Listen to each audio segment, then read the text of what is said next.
निर्दोष असला तर तुझे संपूर्ण शरीर प्रकाशमय होईल. आता हे जे वचन आपण वाचलं क्रांतिकारक पत्र 6:12, मग इथं पौल काय सांगत की मला मोकळीकता आहे, तुम्हाला चांगल्या गोष्टी करण्याची मोकळीकता आहे. हालेलुया. लक्ष देऊन ऐका, इकडे बघा.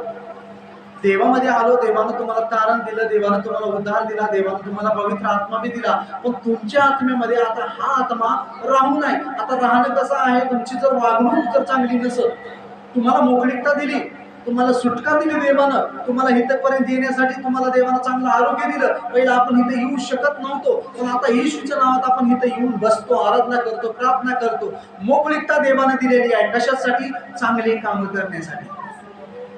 वाईट काम जर केलं तर परत हा आत्मा तुमच्या आत्म्याला नाश करू शकतो, तो तुमच्यामध्ये कब्जा घेऊ शकतो, तुमच्यामध्ये तो पवित्र आत्म्याला मग काढू शकतो, आणि तो आत्मा लिव्यातांचा आत्मा तुमच्यावर किंग होऊन परत तुमच्या जीवनाला, जसं त्या मुलीला प्रेषित 16:16 मध्ये चालवत होता, भविष्यवाणीच्या द्वारे सांगत होता, ह्याच्याद्वारे सांगत होता, प्रत्येक प्रश्नाचं उत्तर देऊन सांगत होता.